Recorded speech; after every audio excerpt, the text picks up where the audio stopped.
Visit us for updates and shows at affinityextra.co.uk. The views and opinions expressed in this podcast are personal and do not necessarily represent the views of Affinity Extra. The patriotism is better expressed through Reform Party than British National Party. It's not a religious war because a lot of them don't live to Christian values. They just use Christian and that's my concern with the party we're talking about. Because the evidence from Brexit is that they're carrying that spirit unto this day, because they know that like a, I don't want to say Donald Trump because I don't want to give him any more airtime. Yeah, people, this is boy here, Roger Moore here, alongside Mr. Mark G. You know what that time is, guys. Get ready, sit down, buckle up, because we are going to have a conversation. We call it conversations. You can call it discussions. You could say a very opinionated conversation. Or educative too, also. Okay, educational as well. You know what I'm saying? And hopefully you'll learn something.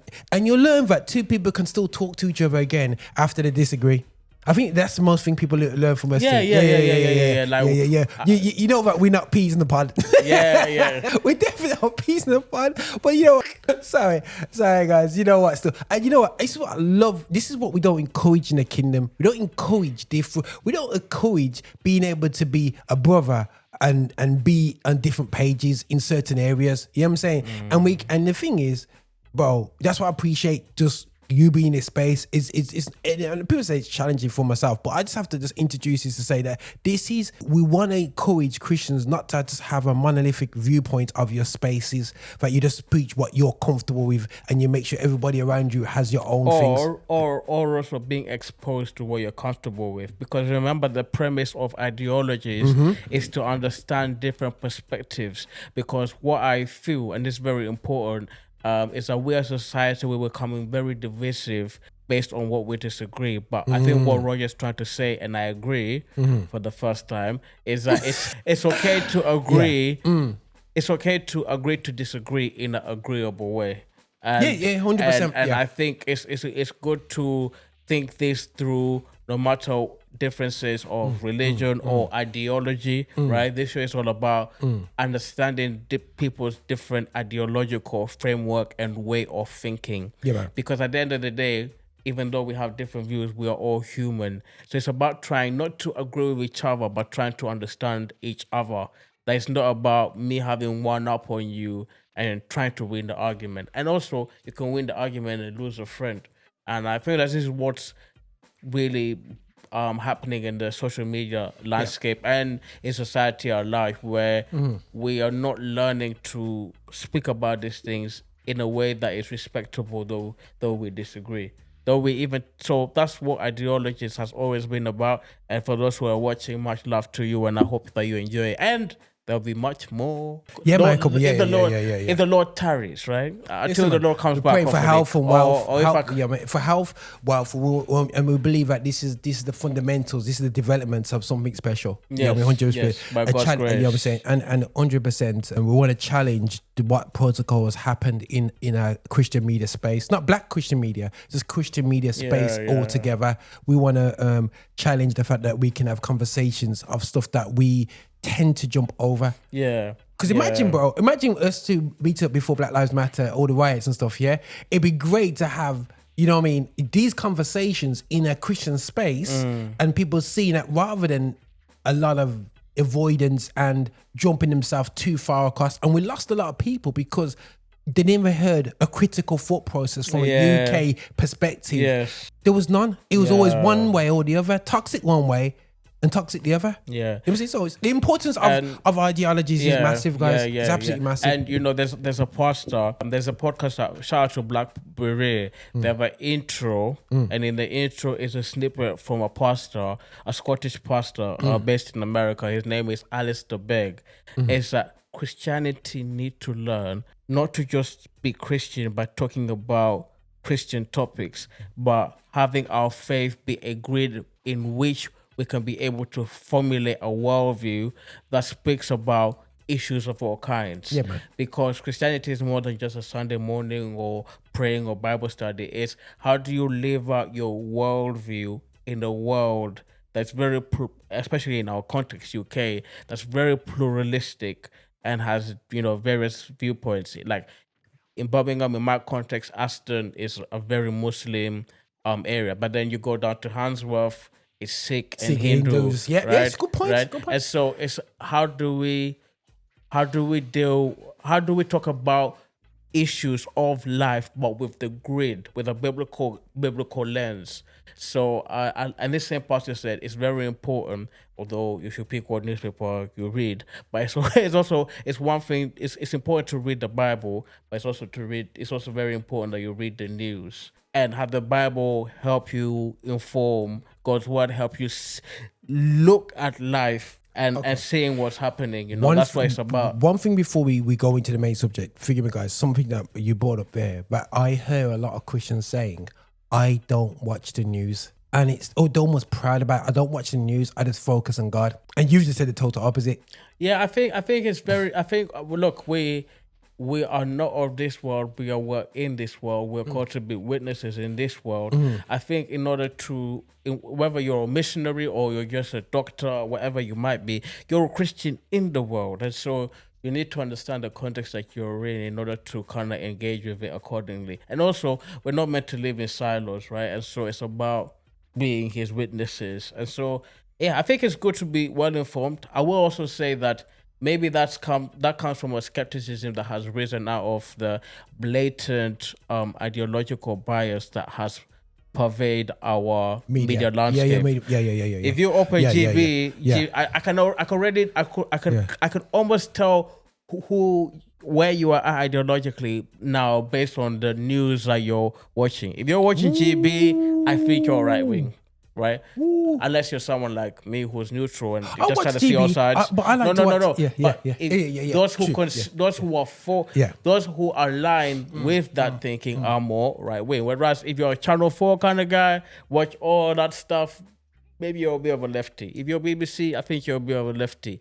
And so maybe the skepticism comes over the fact that people are seeing news for what it is. Like, yes, they're giving information about what's happened, but also with a bias. Yeah. And Ideologies is a show with which it's a fun, hopefully, and informative way in which we look at the ideological spectrum that undergirds the news and the headlines and things are going on around the world. Cool. Each political issue, each societal issue has an ideological undergird.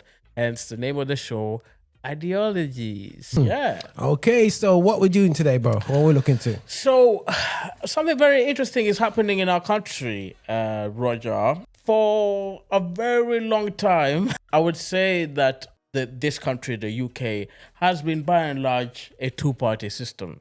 And what I mean by that is that the party in government is either Labour. If it's not Labour, it's Conservative. If it's not Conservative, it's Labour. It's been going vice versa, one after the other. There's never been really a third party that has posed as a challenger between those two main parties. Okay, cool. I think until today we might have a challenger. We might have a challenger that could well play a significant role in the political landscape of our country moving forward, I believe. And looking at electoral results that have happened from a local context, this party is rising in popularity. I mean, it's won many seats in local councils. There are many mayors that have won mayor seats. So there's actually mayors who are from this party, and they have a few members of parliament. Even to the point now when those who hate reform would laugh at this, but the way that even this leader is introduced in the party conferences is this is the next prime minister of the United Kingdom. It is well plausible that you would see this in Labour and Conservative conferences where they would, if the party is in opposition and then the leader of the opposition, they will welcome the leader onto the podium as the next prime minister. And I mean, because they're the two main parties. But now there's another party that's doing it. Yeah. Okay, I know. I wasn't hesitate any further. Don't bite your breath any further. We are talking about the Reform Party. So, just to give you proof of how they're faring in terms of elections, I'm just going to read a few statistics. In the 2025 local elections, they've gained 677 council seats. They've gained control out of 10 councils, so they're actually leading the councils. Yeah. Notable victories, we got Leicestershire, 25 out of 55 seats. They're the largest party, so they're the administrative part, the governing party of that council. You got mayoral success. We've got 2 mayors from the Reform Party. We've got Andrea Jenkins from Greater Lincolnshire, and we got Luke Campbell from who is now the mayor of Hull and East Yorkshire, and we got a few mayoral seats. So they look like a threat. The look of a threat, so much so that our Prime Minister Keir Starmer is now talking about the Reform Party, and they're right of the spectrum, and so even the Tories are a bit triggered by the rise of the Reform Party. So the question is, okay, there's a new party, they're kind of shaking things up a bit. Who is the leader? What is he about? Who are the Reform Party? What are they about? Why do people love Reform Party? And why do people hate some? Why do the haters hate them? And why are so many people seem to be gravitated towards them? In order to do that, I think it's just looking at the ideological DNA of the Reform Party, and also maybe looking at some of the things that is going on in our society that has sort of propelled the popularity of the Reform Party. So I want to get into a little bit about the leader. I want to also get to maybe look at the political positions of this political party and see why they're rising in popularity. And also, Roger, I also want to hear from you how you feel the two leading parties can contend against this rising challenger, right? Because if you're in the ring and you're hearing that, hey, there's this challenger around, you know what I mean? You'll have to watch the challenger in a match to see how he's fighting, and then advise when the time comes when the challenger now comes to fight the defending champion. So the defending champions need to kind of see how these guys are working with their gloves on, so they can then know how to combat. And I think you, obviously, I don't see you being Kemi's coach, but how would you advise them? Yeah. So a lot to talk about. Just for a layman's standpoint, guys. Right. So you've got Labour Party, which is for me now. We always say there's the left and the right. Yeah. So if I'm putting my arms up now, if you've seen my video, so you got far left. Is not Labour, by the way. Still, is you would say Green Party. And the ilk like Jeremy Corbyn, he's far left. Even though, he actually left the Labour Party. He's Corbyn. Yeah. But take Jeremy Corbyn off. But Green Party is far left. Yeah. Especially some, they're seen as far left. Far left. So Labour is not far left. They're a party on the left. Traditionally. Centre left. Centre left, So that's what people have to understand. The centre left and the extremist is Green Party, the extremists. And it's not to say they're bad people, but just extreme, So then you go over, where would you say the Lib Dems are? Lib Dem are centre left. Centre left, So they're more bougie than Labour. You know what I'm saying? I think that's a biggest problem, because I believed over the years that Labour has become a bit more liberal, just to fit in. To take their votes, and the same thing for Conservatives. They're kind of nicking into that. But anyway, there used to be a party before probably Mark's time called SDP.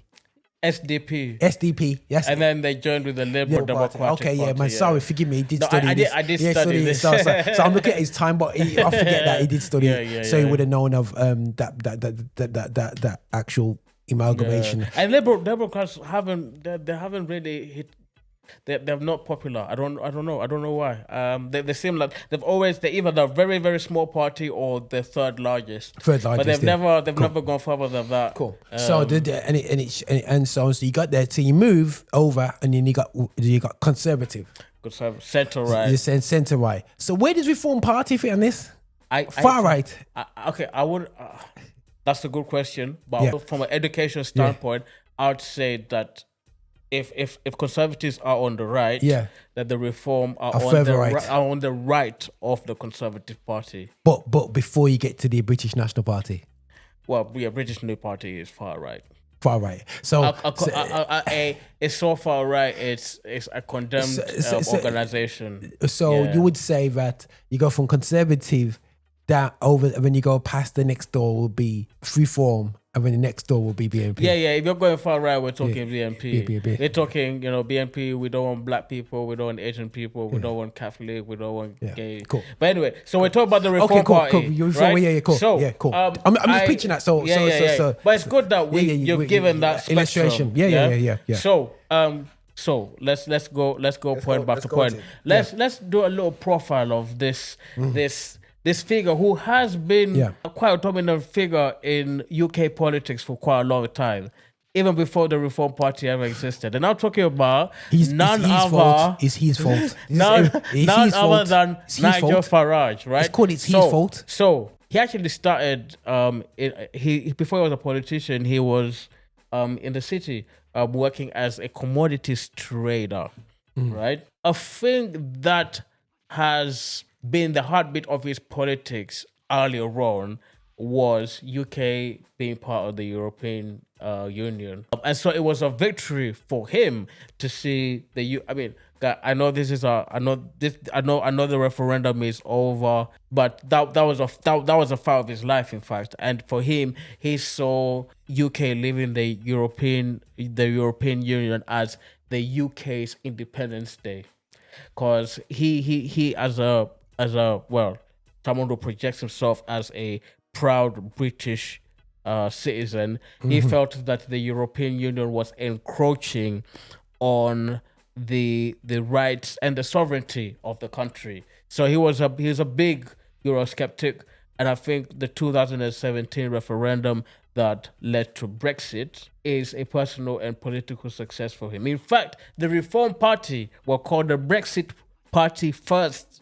It's only now that they've changed the name to Reform because Brexit was their mission, innit? And the government, the UK, whether that's a whole ideology itself. The UK, whether good for bad, have left the European Union. Cool.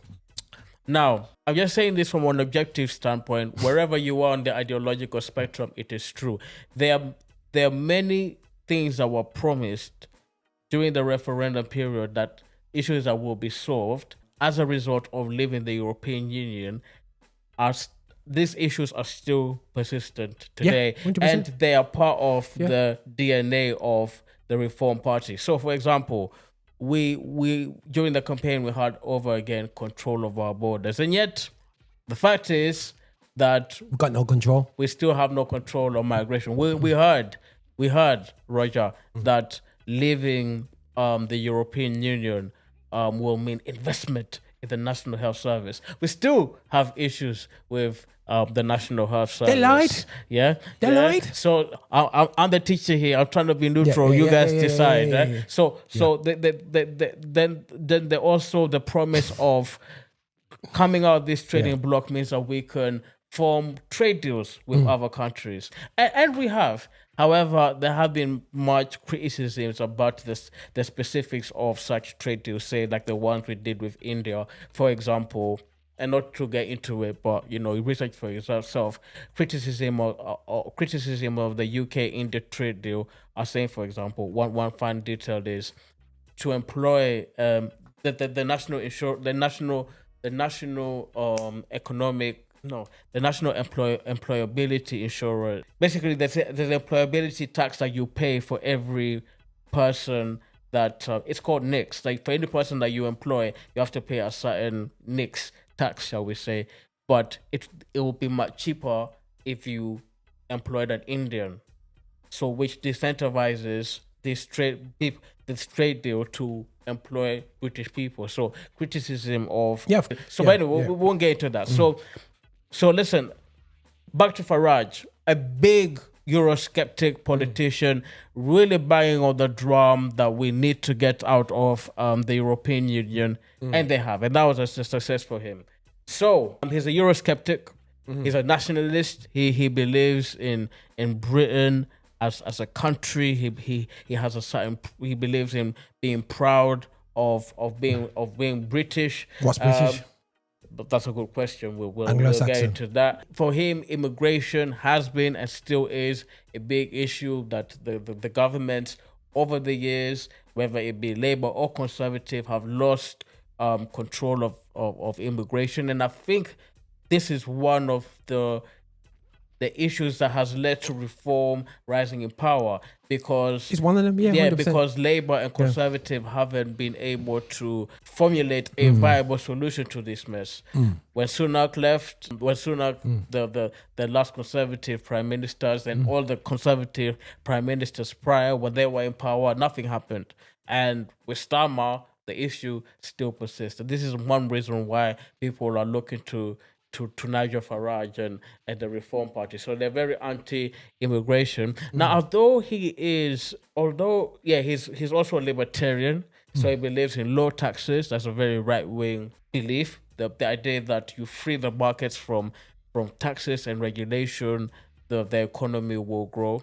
However, Labour, they would be more inclined to tax the rich, to, kind of Robin Hood type of thing, where those with the broadest shoulders, right? But criticism of such policies would say that you are sort of being on the next. In fact, I want to ask you about that. I'll pause and I just want to think about that. Labour or left-wing parties would want to have the people with the broader shoulders, those who are more richer, to take care of the rest. However, criticism of that is that the left-wing government, they do it to a point that it discourages enterprise. Yeah. So how do you, as an entrepreneur and also someone who cares about people who cares about the culture, who's very community focused, how does that argument square with you? They always use it as an excuse, but no excuse. I always hear it, yeah. But all the years I've been in England, I was born in England, yeah. And all the times that they said that when Labour get in charge and they put you can change. Business will always find a way, a loophole to get out to pay something. Including leaving the premises or registering anywhere, say Cayman. But the thing is, we have footballers that don't pay tax because they live in a different island and and that's not accessible for us. So for me, that is an issue where I'm not really entertaining too much, because I say, listen, guys, you're gonna pay some sort of tax, but you're gonna find a way to avoid paying tax, or you're investing into a football club, or they always find a way around. So as far as I'm concerned, if they see a great market to make money in, they'll be in there and they'll find a way of spending the money. There's loads of football clubs now at all levels now are getting good investment of entrepreneurs because they don't want to spend their money on tax. That's what they do. They just, I've got 50k. It's either I give it to the tax man or spend it on a football club. You know what I'm saying? So for me, it's like a case of they always find a way of getting away with paying the tax man.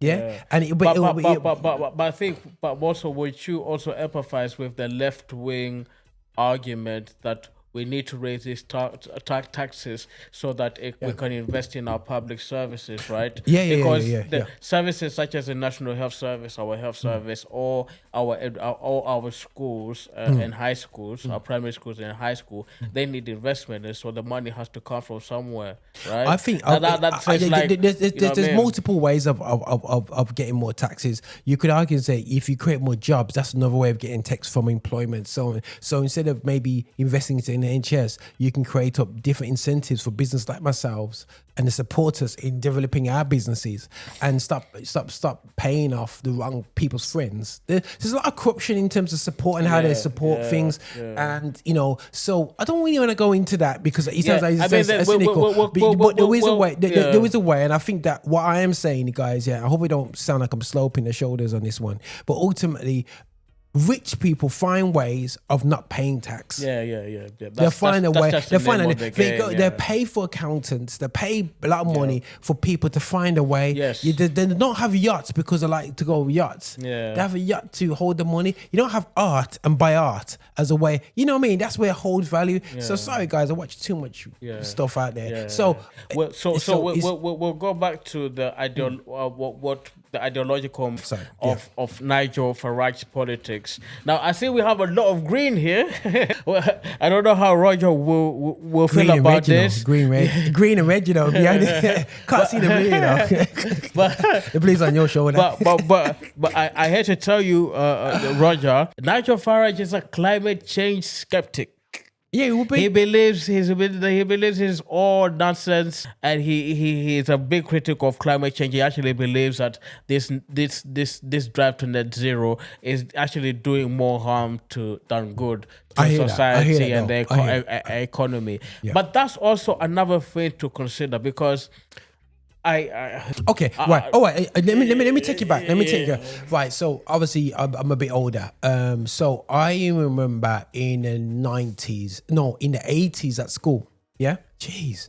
I'm just aged myself there. You know what I'm saying? Yeah. It's your birthday soon, by the way. So I have to breathe, you know. I have to breathe, you know. He don't want you to know, but it's his birthday tomorrow. Yeah. Happy birthday, happy friend. Listen. One more year for them. Hey. I'm not a singer, by the way. Wait. But, but now, so you're talking about when I was about 13, 11, 12, 13. So I would have been in the late 80s there, yeah, and at senior school. And we were looking into acid rain and the effects of global warming. And what they were doing was looking at alternatives back then, like wind turbines, even nuclear power was a positive thing until Chernobyl happened. And everybody looked at whatever ways we can do. There is plenty of ways that we can do green scenarios, and I don't feel because of the way it's been set up, we've invested a lot in that as a country. Yeah. Now I do hear them about electric and the way that electric's being pulled out of Africa. And the way it destroys the atmosphere by the way it's been extracted. But then I'm going, don't use Africa because you don't care anyway. Yeah, you know what I'm saying? A lot of people who are saying it, I'm like this, right? You have to realize that we're in a very problem area. We're seeing things melt. We're seeing the weather change. You know what I'm saying? We're seeing UK having more blue skies. There is a changing climate. You know what I'm saying? And people can say the climate will always change, but climate change is happening. You know what I mean?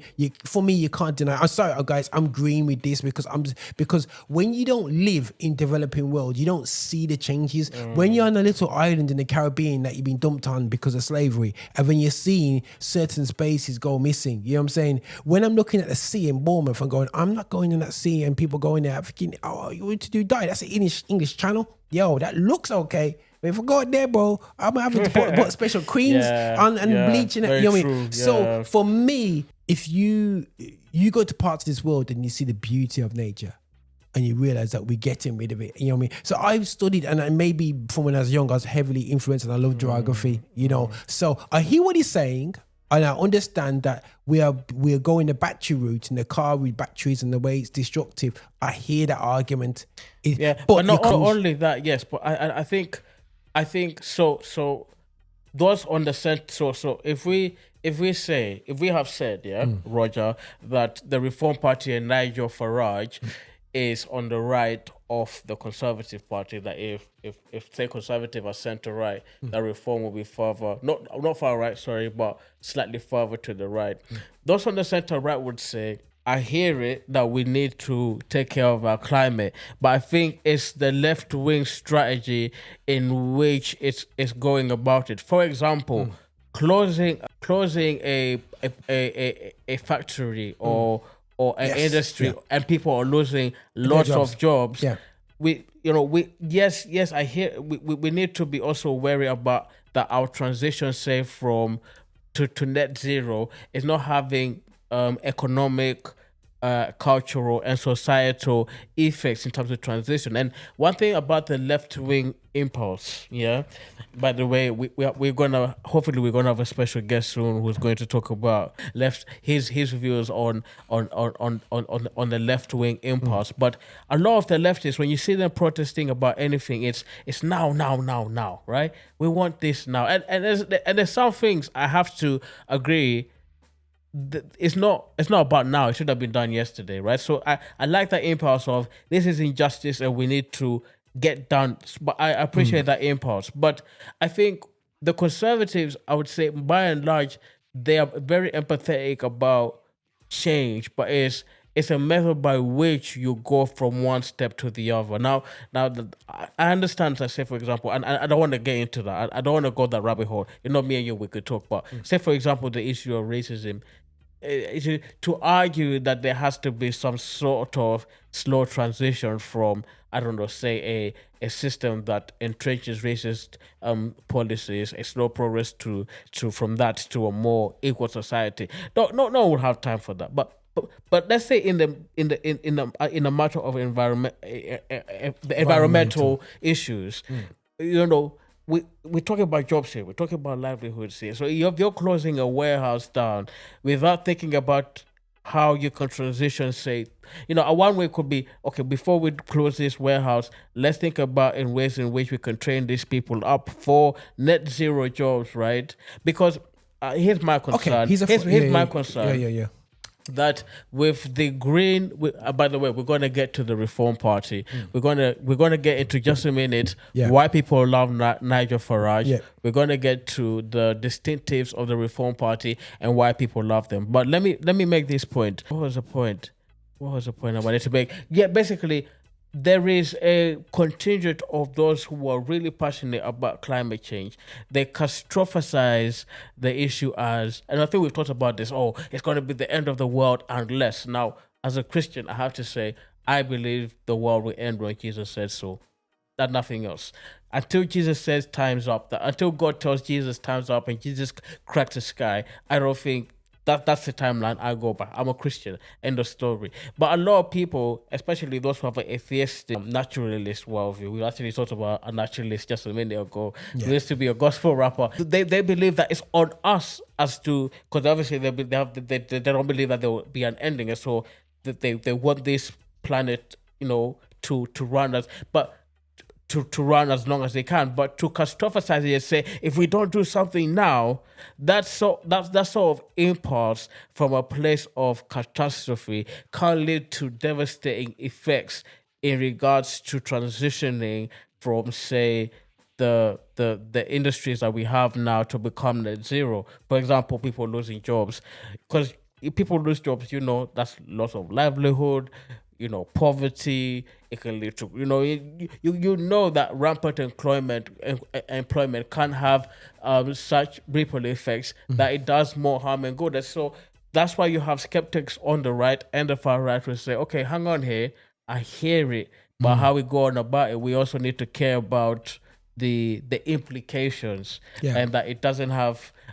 And so maybe you could speak to that. For me, I think that again, this really shows you the mentality of people in politics. Sometimes they don't actually, we don't want to critique, but they don't create solutions in their conversation. So, for example, now, if you're going to push towards climate change, and this is where we have a bit of disjointedness and privatization has maybe damaged this, is maybe look at basically as people are converting factories into, we've got old roofs all over our places, and I know there's a little drive, but let's do a real drive to put solar panels on roofs. But that means people less energy. Trained but the thing is, that means that the electric companies can't charge as much, won't get as much revenue because we're using the natural resource of the sun. You know what I'm saying? And instead of going, okay, guys, we are going to drive this, subsidize this, and we're going to train people into putting solar panels onto roofs, and that that, changing skill sets, changing factories. And let's be real, we're not going to be making solar panels in this country because they'll be manufacturing them in another country. And let's be real, no one's going to deny a Asian company from doing that, because that's the way economics works. Don't fool yourself into thinking that we're going to manufacture you it go here. where the labor is cheap or whatever. Yeah, exactly. That's just the globalization. That's globalization. That's done that. But there is opportunities to train people up who are in these spaces. Listen, these are the same guys that saw that the secondary industry fall in the 70s and the 50s and the 60s, fall, and then the tertiary industries, like the people converted, tried to invest into industrial states to try and create up a service industry, which we know is weak, but end of the day, the solution is there right in front of us. Our houses have got roofs, you know what I'm saying? And a true drive, not no drive, pay a couple of grand, a true drive and encourage battery systems. We could save a lot, you know what I mean? Just by the natural resource of the sun. But what are we doing about it? So for me, that shows your politics. Politicians will say things with no true solution, you know what I mean, to get the vote and to get the people on side. And that's my concern with the party we're talking about. Because the evidence from Brexit is that they're carrying that spirit onto this day, because they know that like I don't want to say Donald Trump because I don't want to give him any more airtime. You know what I mean? But you say, but a tactic that I do use is when I have jokes and say to people is like, I do say what people think. And they say what people think. The conservatives that know they can't vote for BNP because they'll be excommunicated. It's a safer for them. They're not racist, but it's safer for them to express their feelings about their patriotism. The patriotism is better expressed through Reform Party than British National Party. So I believe the patriarchs of this country, particularly Anglo-Saxon patriarchs of this country. I'm not saying there's no black people that's in this party, support this party. They are going for this party because I know one of the things they're looking at because of the patriotic approach, and they're backing it because they feel like they can now say, we're fed up of our streets, we're fed up of the Muslim people, we're fed up of this. They want to say it, but it's not a religious war because a lot of them don't live to Christian values. They just use Christian as an identity tool. You know what I'm saying? And that's the part that annoys me. You know what I'm saying? But they almost use the Christian front to propel themselves in our Christian space. You know what I'm saying? And it falls. But what you said was a perfect segue to. So we've talked about his political beliefs, but I want to also get a little bit about his persona. Why people are drawn to him, and now the detractors or those who oppose him might disagree. So just a few things about Nigel Farage, and of course, if you've seen him in the news, you could concur or maybe not. So number one, he's a straight talker, right? I like politicians who. And I'm not gonna. We're not rapping here though. Yeah, bop. Anyway, I get annoyed. And across the political spectrum, and I think this is why people like Donald Trump. I get annoyed where politicians are invited to interviews on different media outlets and news outlets. They're given a question and they circle around it. They don't give a straight answer. The reason why, hate it or not, on a personal level, just on a personality level, the reason why Trump and Farage is winsome is they will tell you like it is. Whereas Starmer and all the politicians, the political elite, shall we say, they like to circle around. They're not gonna tell you the straight. So he's a straight talker. He's got this. What you get, what you see is what you get. And that's, in fact, Nigel Farage and Trump are friends, last time I checked. So another thing is, he's a campaigner of sovereignty. Like I said, he was really a big Eurosceptic, really had a dream of, his dream became a reality, really, in 2016 when Brexit happened. We are no longer part of the European Union, much upset, obviously, to those who voted to stay in. Let me just come out of my bias and say, I personally voted to stay in because I thought David Cameron had a good deal. And his deal was this: we will stay in the European Union, we will enjoy the economic we'll enjoy the economic benefits while also maintaining our sovereignty. So it was that perfect balance. While he came up with the deal, David Cameron, the Prime Minister, then said, "This is my deal that I propose. We stay in the European Union, but we refrain from any further political union, that we maintain our sovereignty." He put that to the people. The people voted, "No, we want to get out." The people didn't vote. Young people didn't vote. That's the whole subject. The turnout, the topic about turnout is a good point, but we won't get to that. But look, the results were we won out, and so he realized Cameron, rather than staying in power, he could have. He said, "Well, because my plan wasn't. My plan was that I win the vote. I didn't, so I don't feel like I have a mandate, so I'll step down for somebody else to take over." Yeah. Okay, so he's a Cameron. So he's also a political disruptor. Yeah, he's a bit of a... Yeah, he just says it like it is. You know, he triggers people, you know? I mean, Starmer's triggered. He talks about him. He causes a trigger. He causes a stir. And also combined with the fact that he's a effective... I mean, you might not like what comes out of his mouth, but he does... think about how he projects himself. He's an effective. He's an effective media performer. He's a populist. He's very funny. He was in I Am Celebrity, Get Out of Here. I mean, what politician do you hear doing that? I mean, there's this one secretary, health secretary. He I think he went on these shows. I don't think he fared really well. But Farage, you know, he was just like, you know, he did that, and you know, he did. You know, he was on I Am Celebrity, and he. I didn't watch the show, but you know, I've seen a couple of clips when he was in the jungle. I mean, the fact that he did that.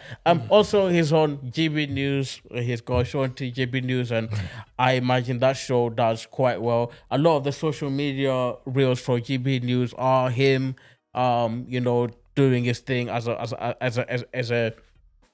talk show host. Now, I want to talk about why people hate him. He comes across as very divisive. Roger, I want you to come. Divisive. I want you to come on to talk about this. I'll give you the mic for this. So this is a criticism of the Reform Party that we haven't gone to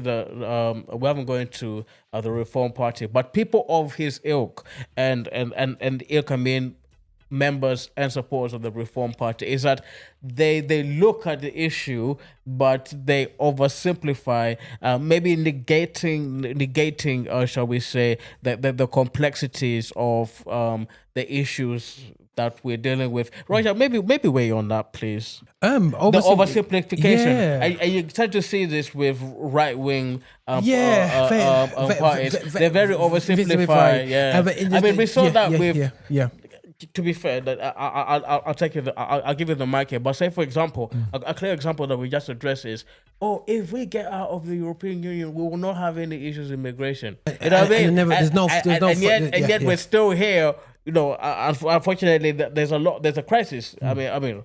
I don't know what word would best, but there is a problem. Let's say of migration. So maybe talk about the issue of simplification. I think, you know, like I said, when you talk about immigration, that's and you talk about we're stopping them from going over here and coming to the country from these countries, and I'm going, okay, that's a very oversimplification as well, because immigration is what they're leaving from. I mean, what are we creating? What are we inputting into?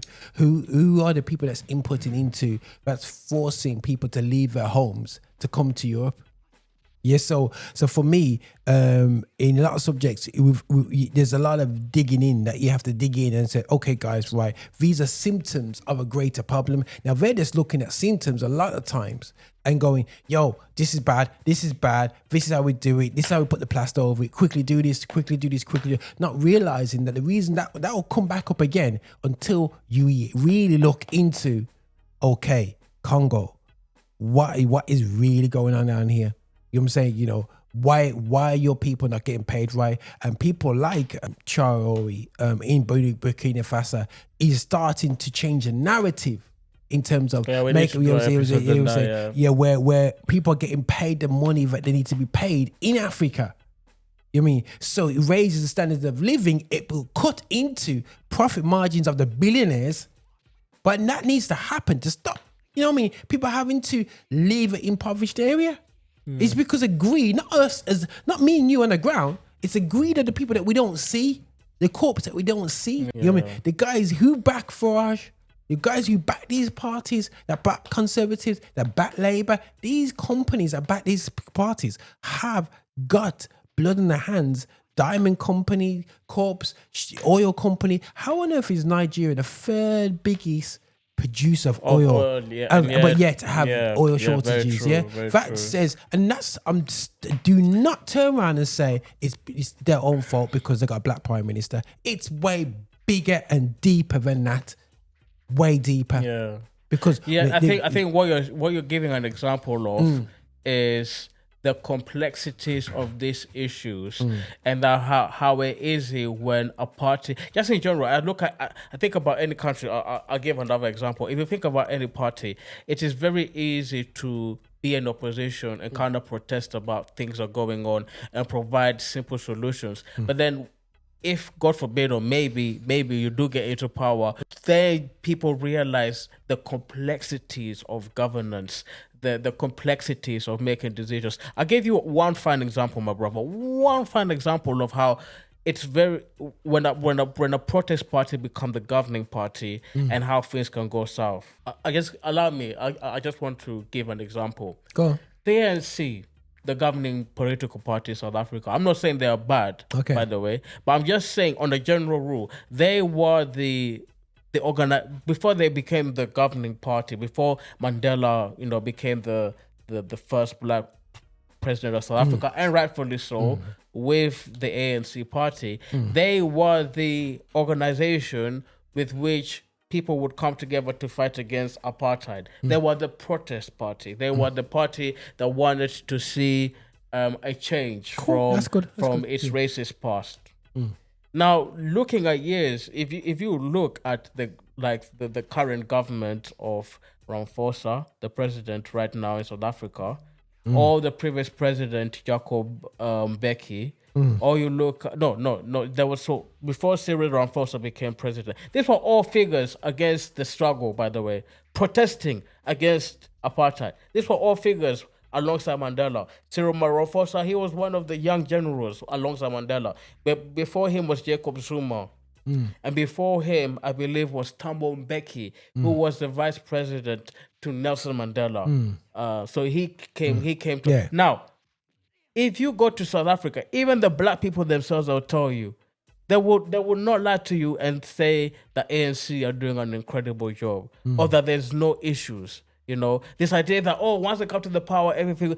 It's this idea that it is very easy to point out. And even think about it.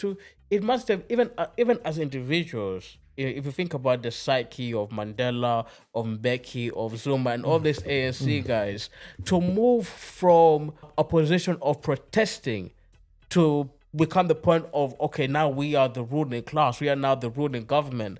The transition to becoming a governing party and then seeing the realization of the complexities. We're talking about oversimplification here. The complexities of the issues at hand. Running the government,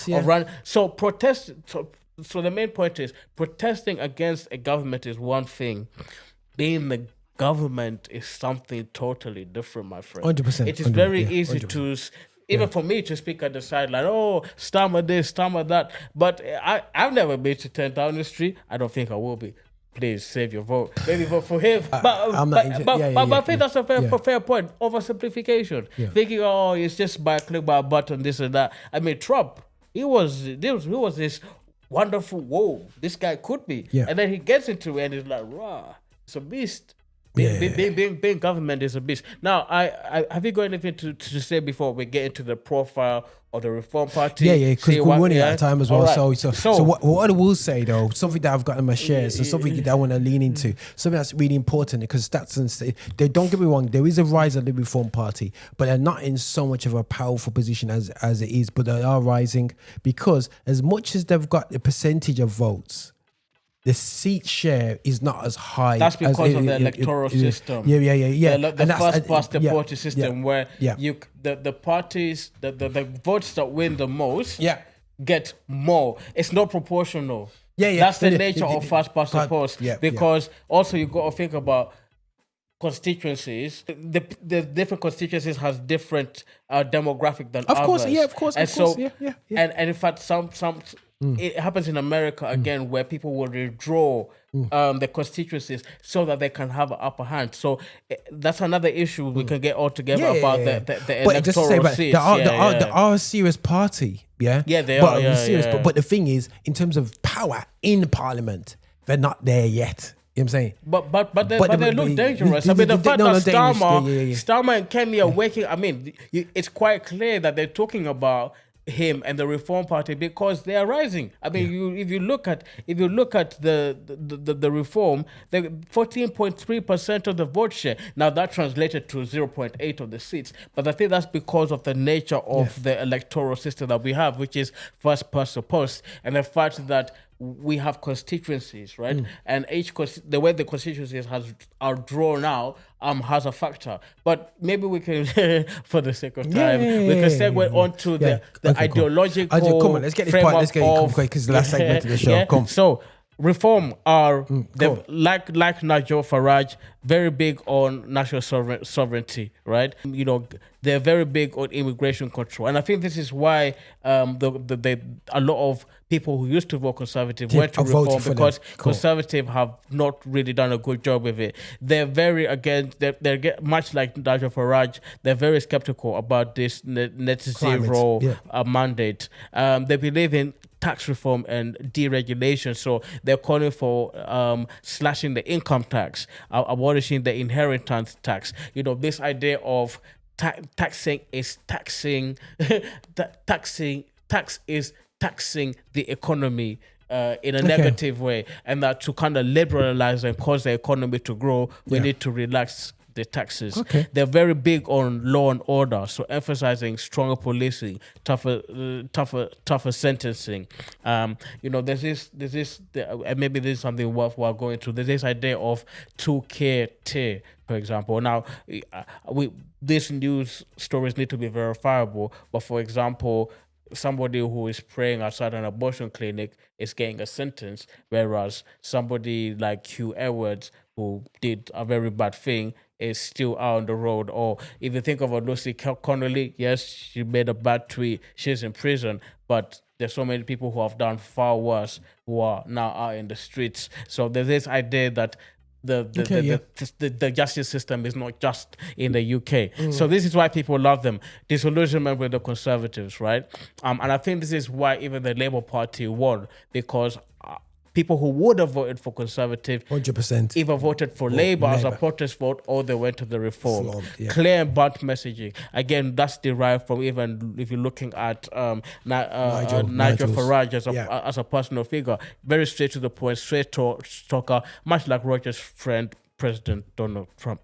He's not my friend. Big believer in national identity and culture. So implicit, or rather part of the issue of immigration is the fact that the demographics of, and we've talked about this, of this country, they argue, is happening too quick in such a way that the people who are coming are not integrating, you know, that people are living in different cultural silos. And so this sense of nationhood, what it means to be British, is eroding. In fact, nowadays, the question, what is British, is actually a very interesting question, because it's very complex because of everything that has happened. You know, they're very anti-woke. They hate multiculturalism, not in the sense that they don't like people from different cultures, but there is not one holistic unified. What unifies me and the person next door, basically, even though we have different religions and different tribes.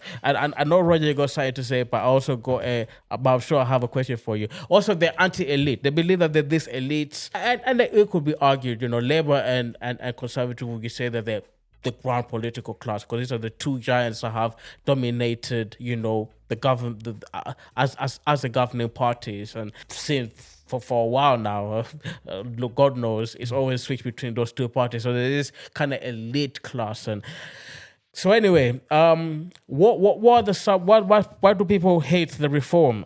People think that there's some semblance of racism or xenophobia within the ranks. Xenophobia. Yep. There's this semblance. Obviously, Cli- those who are on the green side, they're not like the climate deniers on the reform side. We talked about oversimplification of the issues, and so one criticism is lack of policy depth. But people would, but the reform people would argue is like, hey, we're a new party. We've never governed before. We're kind of starting out. Chill, man. We're getting there. This policy framework. We're gonna get there. Just hold up. We're just getting our feet wet. Labour and Conservative have been in government. That could be the excuse. Populist manipulation. In other words, that yes, they're getting popularity, but if not God forbid, but if they become the government, but the people will realize that they were just used as puppets for another ulterior motive rather than the agenda that they purported to support. If that kind of makes sense, And also, some people don't like Nigel Farage. They think that, look, you've done your part by ensuring that UK leaves the EU. What relevance do you have? Also, I would say that majority of these voters are working class, who are traditionally Labour, but I think a lot of people have been let down by Labour or feel let down by Labour and see reform, not Conservative, as a viable alternative, because Starmer just got into power a few years, just a few. But years, he has a working man vibe to him. Even though he's a city trader, someone said, "What?" Someone asked Starmer this. They were so funny. Why is it that you are working class, bro? You, Starmer, you are working class, but people feel like they have more affinity to Nigel Farage, a city trader, than you. You seem more upper class than Farage. And I don't think there was a straight answer to that. The usual Starmer, lawyer, circle around it. Like, the point is just getting the work done. People will argue, what have you done? So that's it in a nutshell, man. Reform, they're like, hey, listen, we're here, we're coming. Look out for us. Roger, before we go, I'll shut up, and maybe your parting thoughts, looking at the profile of Reformed and its party, Mr. Nigel Farage. What are your concluding thoughts? Concluding thought. It is really like a conservatives. There were sometimes a bit too upper class for a lot of people, and I can see how they can appeal to people as people come from Africa or ethnic origin. You would assume that we wouldn't vote for this party, but we know that people do vote for this party, and I'm not saying that everybody has the right to vote for whoever you want for, so we're not here to force a vote. It's interesting for me to listen to this, but I'm not saying I will vote for them. I never say never, but I'm more of a left person, but I do like some of the stance which the rights do stand for. 100%. I do make stands that I stand for all day long. But listening to that is quite interesting, and looking into it was quite interesting.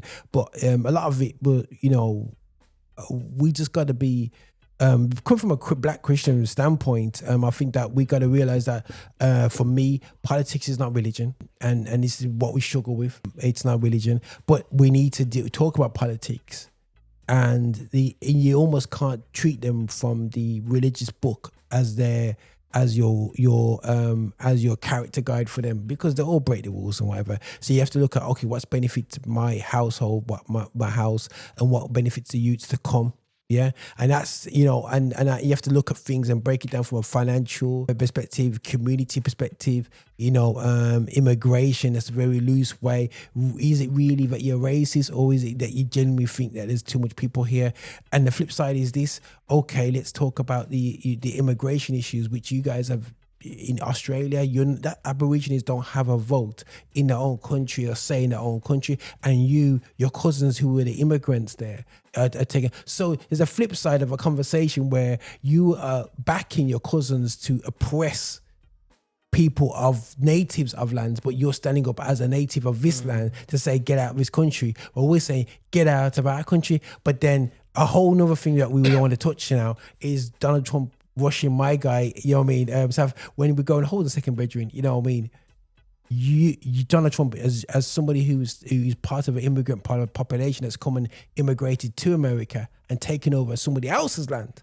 You know what I'm saying? You know. And this is where the hypocrisy. This is my hypocrisy when it comes to European people. Another present hypocrisy could be argued is like a lot of the natives of this country would argue about the lack of integration within our society. But there is a cohort of say English people, say in countries like Spain and. They have their own little community. New Zealand, Australia. But even talking about, there are many people who would go there on holiday. Portugal. Yeah. And then they have their little conclaves. Yeah. And why is it that it's not Speak raised? English, They have that little England there. People could argue that there could be a hypocrisy there where, that's a good point. The English people are kind of doing there, and that's a present time. Though it's good to look at the historical perspective, which I do appreciate. For that is one in the present that doesn't seem to be raised. The fact that the English people, or British people would go and do their own thing and not really integrate into the countries that they have gone. So something to think about. Yeah. It's a very crusade-ish approach, but that's a whole nother subject. Woo. Anyway. Sorry guys, I just enjoyed that. This is Mr. Mark G with Ideologies with my man, Mr. Roger Moore. Thank you very much for watching. God bless till we speak again. Bless.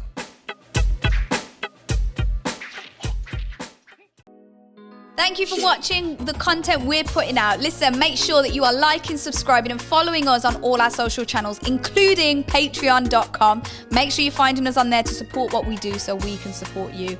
And remember guys, be extra.